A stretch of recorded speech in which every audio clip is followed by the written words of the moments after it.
Yeah, I'll get that to you. Just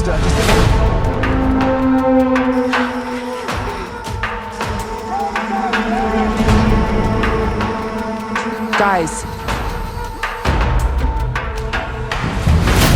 No, that was the rain. We should have stayed put. We gotta go back.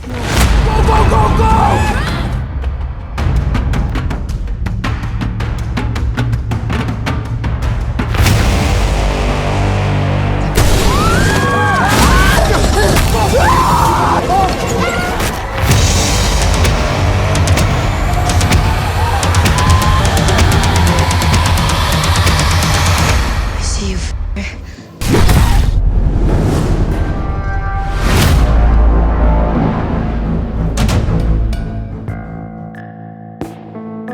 Cerita berawal dari suasana horor kawasan rawa yang berada di daerah Louisiana, Amrik. Tempat yang jarang kejamah manusia ini pun tentunya cocok bagi para kriminal yang bergerak di bidang narkoboy. Dan inilah pabrik narkoboy jenis tepung oleng yang selama ini beroperasi di kawasan rawa.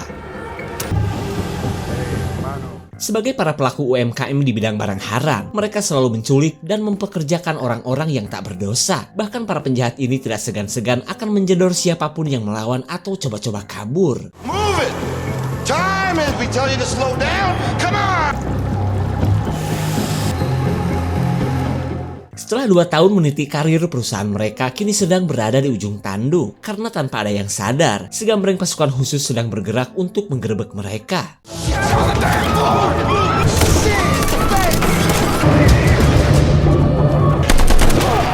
Di tengah kekacauan, seorang penjahat membuang limbah kimia sebelum meleduk terkena peluru. Tapi siapa yang nyangka, cairan kimia ini akan menjadi petaka bagi penghuni rawa yang tak lain adalah sang bayawak purba. I wake up every minute with the fever dreams. I push my mind to a limit where it needs to be. I work blind, got vision I don't need to see. I'm picking mind over matter, I believe in me. I need to find more hours in the day to breathe. Need to find more power in the way I be. And when my mind turns sour with the painful scenes, I need to scream out. Cairan kimia akhirnya meracuni koloni buaya dan mengubahnya menjadi lebih agresif dari sebelumnya. Bahkan tak sedikit manusia yang menjadi korban, terutama para pemburu telur buaya. Rocky, you know I leave them all hating like a hobby. I'm out here making moves like a lobby. And if you ain't with me, it's your loss, see it.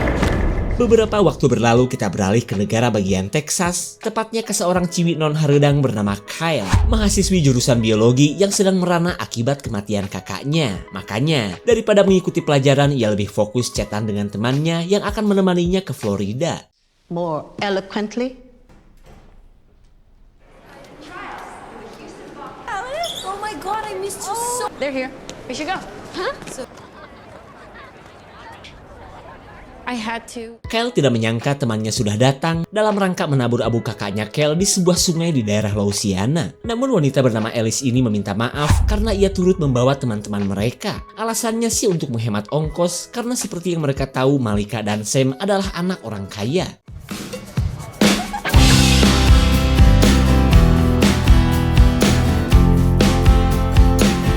Alice curhat bahwa ia baru saja menjual mobilnya, di mana semua itu ia lakukan karena sudah bosan melihat ibunya selalu ditagih bank, terutama Emok Finance. Lalu di tengah kesedihan Alice yang lagi butuh duit, Malika meminta teman-temannya untuk jangan bersedih, mending bersenang-senang bersamanya. this is my jam.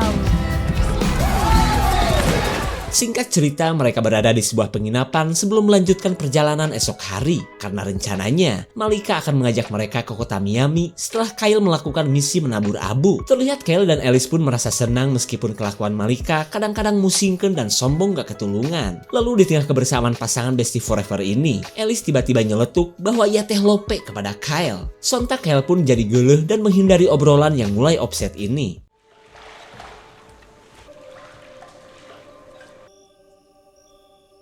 Kyle kembali bersedih saat ia teringat dengan sosok sang kakak yang gondrong keren dan selalu melindunginya. Tapi kita belum tahu nih, apa yang telah menyebabkan kakaknya meninggoy muda. I don't really know what comes next. I'm just doing my best, even though I'm so stressed out. Everything just feels like a test that I fail, so depressed.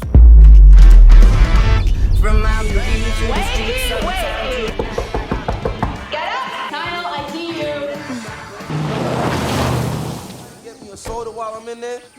Sampailah mereka di daerah Louisiana yang memiliki kawasan rawa yang super luas. Di tempat ini pun Kyle melihat berita tentang serangan buaya yang telah menewaskan banyak orang.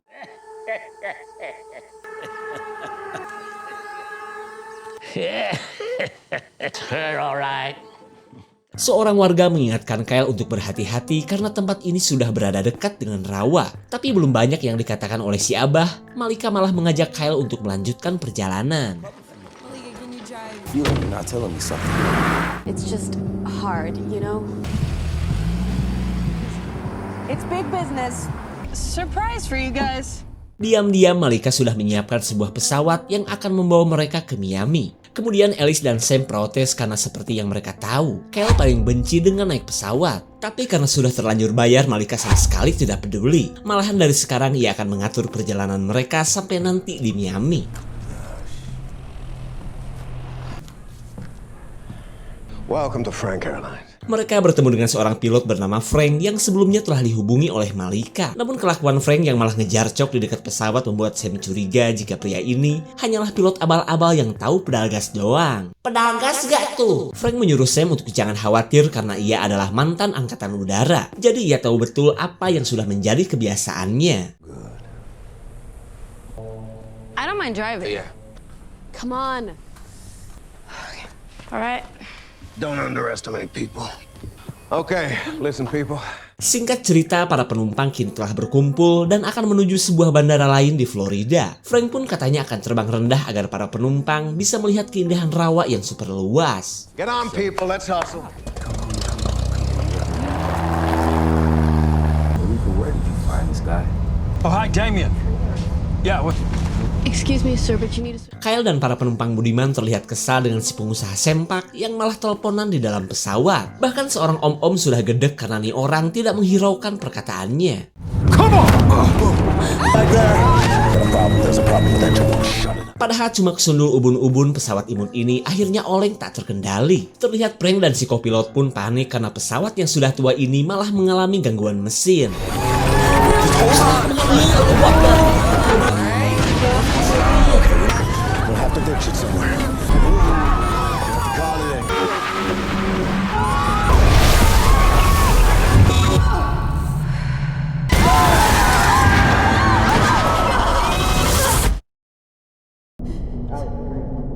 Kecelakaan akhirnya tak terhindarkan dan membuat mereka kini berada di tengah-tengah rawa yang super luas. Tapi berkat pendaratan di permukaan sungai, kejadian ini hanya menewaskan satu orang saja.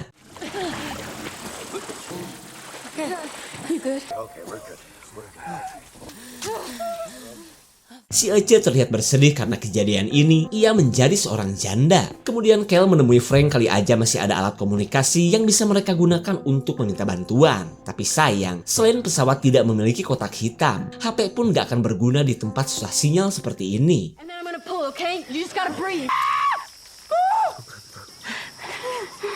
Setelah menolong seorang penumpang, Frank mencari si kopilot yang entah berada di mana. Sementara yang lain kini sedang bingung dengan apa yang harus mereka lakukan. Kemudian Kyle meluapkan kekesalannya kepada Frank yang kurang persiapan dan memperlakukan perjalanan ini seperti jalan-jalan pakai odong-odong. Bahkan ia sudah tahu Frank pun tidak punya peta daerah ini yang merupakan rawa terluas di Amerika.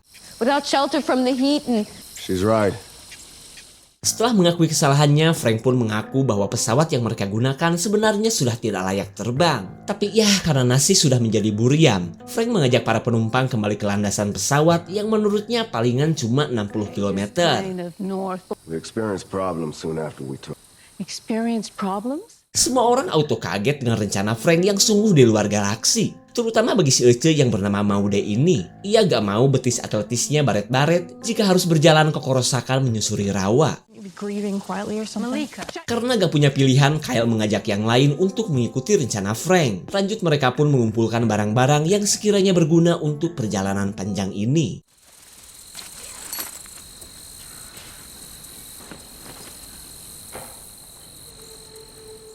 Alice penasaran dengan suara-suara aneh yang ia dengar. Lalu tak lama kemudian, ia menemukan banyak telur buaya yang katanya bernilai tinggi. Sontak ia pun berpikir bahwa ini adalah cara Tuhan untuk mengatasi masalah keuangannya selama ini. Setelah mengumpulkan semua barang-barang, si kewes bernama Zoe melihat seseorang di tengah sungai. Dan ternyata itu adalah si kopilot yang ternyata masih hidup.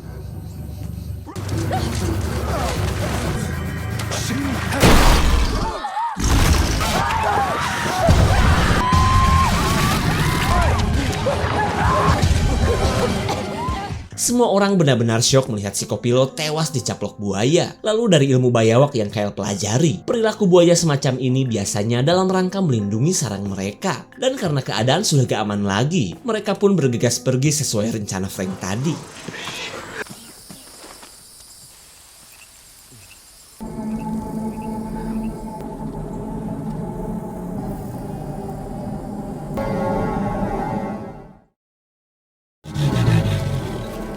Sang buaya bersedih melihat calon anaknya kini tinggal 1 butir. Kalian bisa menebak dong siapa yang sudah mengambilnya?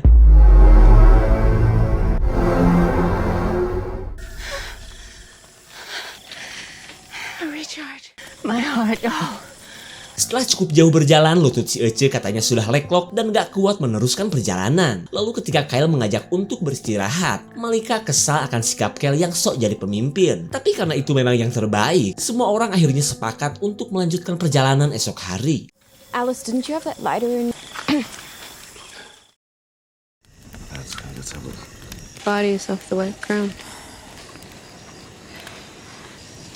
Live a little. Sambil mengakrabkan diri, Frank menawari para penumpang fermentasi takokak yang selalu menemaninya. Meskipun ia sadar, bacotan dan cerita masa lalunya yang seorang tentara sedikit pun tidak menghibur para penumpang yang seolah sudah gak punya harapan untuk selamat.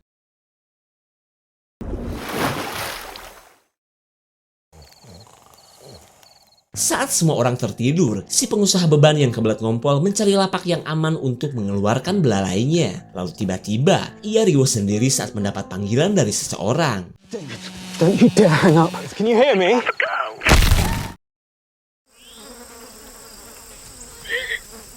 Kematian si penumpang semalam membuat Kyle bertanya-tanya, lah kok bisa seekor buaya melakukan serangan tanpa memangsa korbannya? Kemudian Frank menceritakan bahwa ia pernah mendengar rumor tentang koloni buaya di rawa yang berubah menjadi brutal. Dan ternyata benar, para buaya melakukan serangan bukan sekedar untuk makan saja. Bahkan salah satu buaya yang bernama Christina akan melakukan perjalanan yang jauh hanya untuk menghabisi pemburu yang mengusik sarangnya. Keberadaan sebuah rumah membuat mereka seolah punya harapan untuk selamat. Kemudian Kyle mengajak yang lain untuk segera menuju rumah tersebut.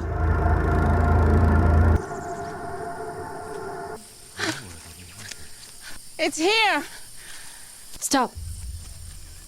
Mendengar suara korosak di semak-semak, Kyle merasa bahwa mereka sedang diintai kawanan buaya. Lalu setelah menyuruh si Ece untuk jangan bergerak, Kyle mengajak semua orang untuk lari secara bersamaan. Stay there. Listen up.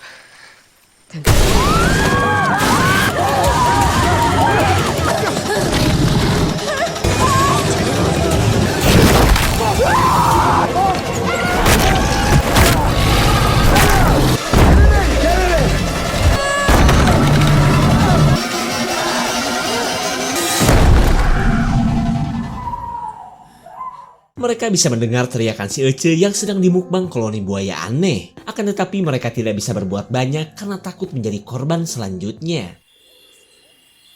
You're gonna breathe, okay? Setelah menghentikan pendarahan di kaki Zoe, mereka beristirahat dengan cara bergiliran. Namun tanpa ada yang sadar, Christina si buaya terkuat masih anteng melihat orang-orang yang dianggap telah mencuri telurnya. Film lanjut memperlihatkan detik-detik ketika Kyle dan kakaknya berhadapan dengan komplotan begal. Akan tetapi jiwa superhero pria ini malah jadi petaka saat ia tertangkap dan dihabisi para penjahat. I think I got something. Sam menemukan sebuah peta yang tersimpan di rumah ini. Lalu dari dalam peta mereka melihat adanya sebuah pabrik yang berjarak 5 km dari rumah ini. Sam pun berharap jika mendatangi pabrik tersebut, mereka bertemu seseorang yang bisa memberikan pertolongan. I'm really sorry that I wasn't there for you. Are we just gonna ignore the fact that this is like... Malika langsung menolak mendengar rencana Kyle dan Sam yang akan pergi ke lokasi pabrik. Karena menurutnya lebih aman tinggal di sini daripada keluar rumah dan menjadi santapan buaya. Lanjut Malika pun membahas perbuatan Kyle yang dianggap telah membiarkan kakaknya didor oleh penjahat. Maka dari itulah, Kyle katanya gak pantas menjadi pemimpin dalam keadaan seperti ini. to do the same. Even our best. Frank marah akan sikap Malika yang akan membuang abu kakaknya Kyle. Lalu ia menyuruh siapapun untuk tetap berada di sini jika tidak mau mengikuti Kyle ke lokasi pabrik. Raise your hands. Now, Kyle. Saat semua orang akan pergi, Malika gak mungkin dong manyun di sini sendirian. Hingga pada akhirnya Malika pun akan ikut pergi ke lokasi pabrik bersama yang lain.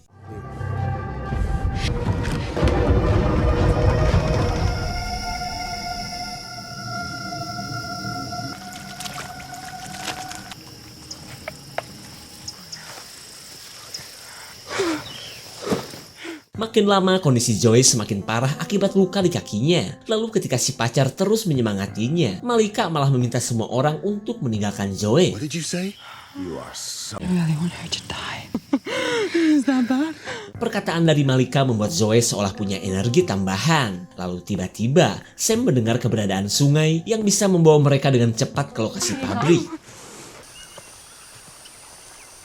No, that was the rain. Kyle dan Frank berencana untuk membuat rakit. Terlebih bagi mereka di darat dan di air sama-sama punya risiko diserang buaya. Dirasa itu cara yang terbaik pria bernama Dom mengajak mereka untuk secepatnya membuat rakit. Not if we stick together.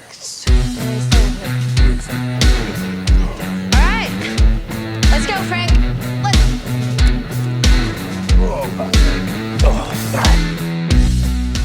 Di tengah kesibukan membuat rakit, Dom menyempatkan merawat Zoe yang sebenarnya kian melemah. Dom pun berjanji akan secepatnya membawa Zoe ke rumah sakit dan gak akan pakai kis bila perlu.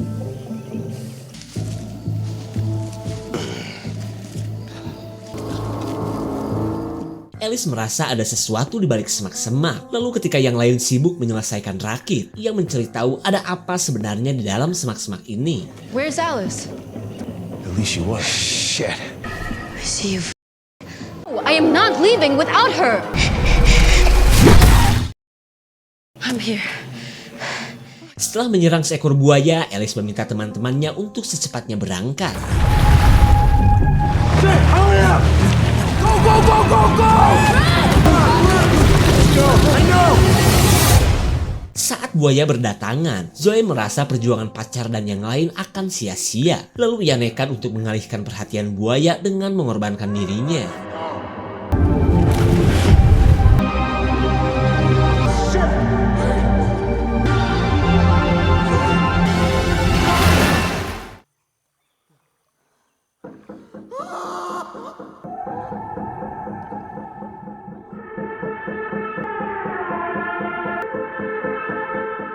Mereka terus berakit-rakit ke pabrik sambil bersedih-sedih meratapi kematian Zoe. Tak lama kemudian mereka melihat keberadaan pabrik yang tak lain adalah pabrik narkoboy di awal film tadi.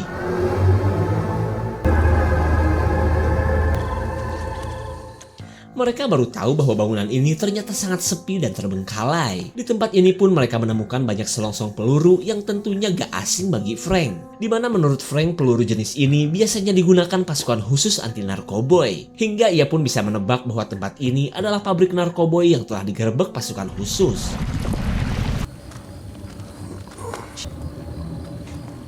Tanpa ada yang sadar, sosok buaya berukuran besar sudah standby di sekitaran pabrik. Sementara mereka lanjut mengecek isi pabrik yang terlihat begitu horor.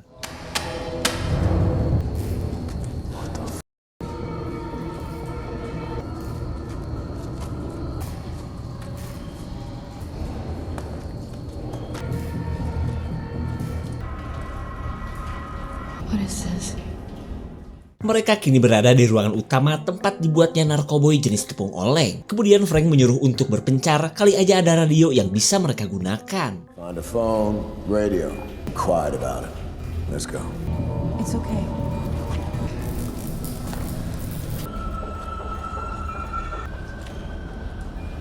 I think this is the way.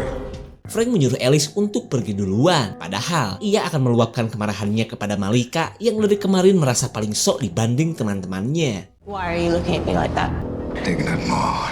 I know people like you. Frank katanya paling gedek dengan orang-orang seperti Malika yang selalu ia temukan di kesatuannya dulu. Hingga menurutnya Malika tidak layak masih bisa selamat sampai sekarang. Frank! How does it feel? Please! Seekor buaya menyerang dan membawa Frank entah kemana. Tak lama kemudian datanglah Kyle bersama yang lain dan langsung menyelamatkan Malika. Where's Frank? You're safe. Malika menceritakan apa yang terjadi, terutama keberadaan buaya yang ternyata ada di dalam pabrik. Ia yang sudah sadar pun meminta maaf kepada Kel, di mana semua itu karena ia belum menerima kematian kakaknya Kel yang lagi deket-deketnya dengan Malika.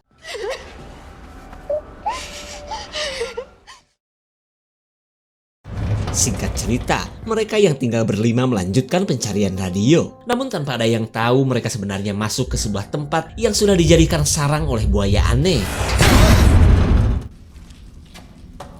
Pintu yang tiba-tiba terkunci membuat mereka gak mungkin bisa kembali. Lalu ketika akan melanjutkan pencarian, mereka melihat kawanan buaya yang sedang pada polor.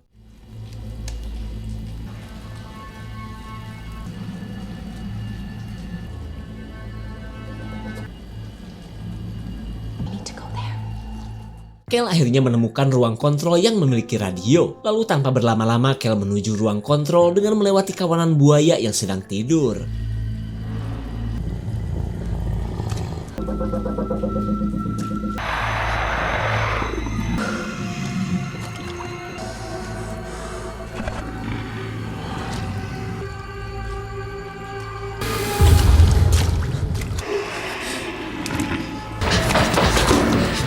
Setibanya di ruang kontrol, Kel kesulitan untuk menyalakan radio yang sudah lama gak aktif. Sementara Sam masih mengatur nafas agar tidak membangunkan para predator ini.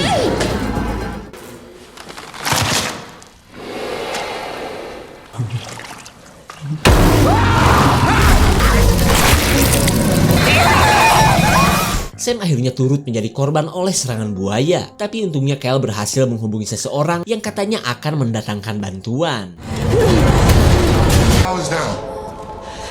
Ketika Kel menemukan senjata, para buaya kini sudah merusak jaringan listrik. Kemudian Dom mengajaknya segera kabur dengan melewati pintu belakang.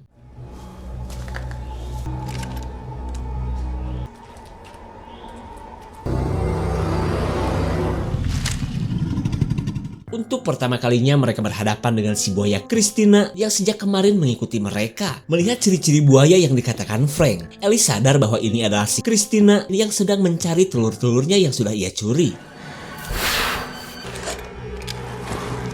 I'm alright.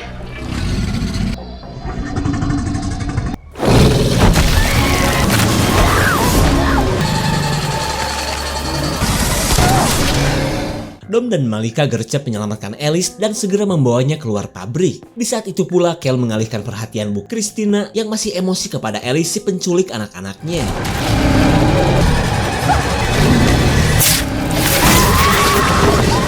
Serangan Kel berhasil membuat si buaya meraung kesakitan. Lalu ketika Kel menemukan cairan pertalit, ia bergegas untuk membakar sang buaya.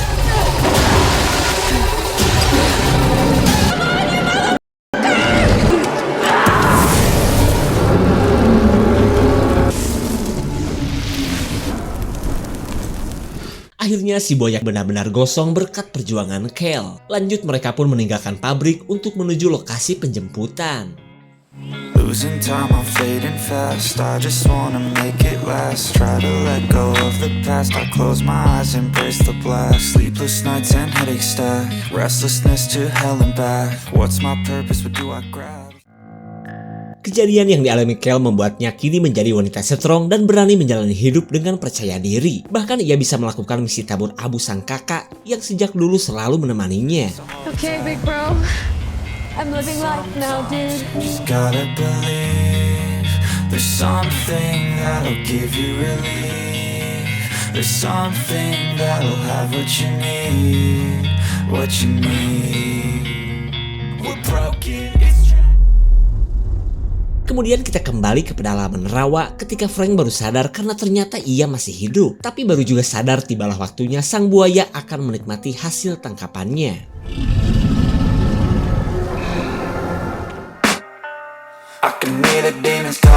Dengan berlatar kawasan rawa, cerita film The Bayou ini bisa dibilang standar dan terkesan B aja. Tapi untungnya film ini bisa menampilkan adegan-adegan yang menegangkan, terutama bisa menampilkan sosok buaya yang tidak ceringik seperti di stasiun TV sebelah. Dan meski tidak semua buaya aneh berhasil dimusnahkan, setidaknya Kel berhasil menghabisi buaya Christine yang paling ditakuti.